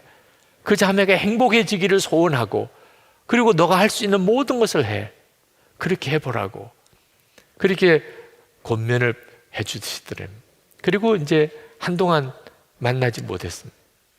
얼마 지나지 않아서 다시 만나게 됐을 때 너무 행복하게 그 자매와 교제하고 지내더래요. 그래서 물어봤대요. 너 그날 그 문제는 어떻게 됐어? 무슨 문제? 아니 너 그날 새벽에 나 불러 깨워가지고 너 말하던 그 문제. 오 마이 갓, 아무 생각을 못했네. 아무 생각을 못했다는 거예요. 그 자매와 사랑에 빠져 교제하는 동안에 어느 순간에 그냥 중독은 다 사라져 버렸다는. 여러분, 사랑은 엄청난 힘이 있어요. 왜 우리가 중독에 빠지죠? 무슨 탐욕에 빠지기도 하고 또는 뭐 도박에 또는 술, 담배 또는 무슨 어떤 음란물에 또는 세상에 출세하기 위해서 어떤 정말 돈 버는 것에 눈이 혈안이 되어서 왜 이렇게 살게 되는 거죠? 진짜 사랑을 경험 못하고 살기 때문에. 용서와 사랑이 경험되는 사람은 죄의 유혹에서 이길 힘이 있어요. 우리 아이들이 왜 그렇게 방황하고 중독에 빠져 있는 거죠? 가정에서, 학교에서 진정한 용서와 사랑을 경험 못했기 때문에. 이 사랑은 어떤 쾌락보다도 더 놀라운 힘이 있어요. 그런데 하나님의 사랑은 어떨까요? 사람들끼리 지내는 관계에서 누리는 사랑도 이 정도라면 우리가 하나님과 사랑에 빠지면 우리는 얼마나 놀라운 삶을 살까요? 마음속에 상처받은 거 또는 좌절했던 거, 실패했던 얼마든지 극복하고 남습니다. 우리의 삶 전체가 완전히 달라지게 됩니다. 왜 주님은 빛으로 우리에게 오셨나요? 우리의 영혼을 살리고 그리고 우리가 범사에 잘되고 강건하게 하기 위해서 우리에게 오신 거죠. 이제 우리 같이 기도하실 때 하나님, 제 영혼에 빛으로 오신 주님을 제가 사모합니다. 주님, 제 영혼을 살리소서. 하나님을 알게 하시고 그리고 나 자신의 죄도 깨닫게 하시고 무엇보다도 정말 빛으로서의 삶을 살아갈 수 있게 해 주옵소서. 주님을 찬양하며 살게 하시고 하나님과 사랑에 빠져 살게 해 주옵소서. 이번 성탄절에 그 은혜가 제 영혼에도 임하게 하여 주옵소서. 우리 다 같이 통성으로 기도하겠습니다.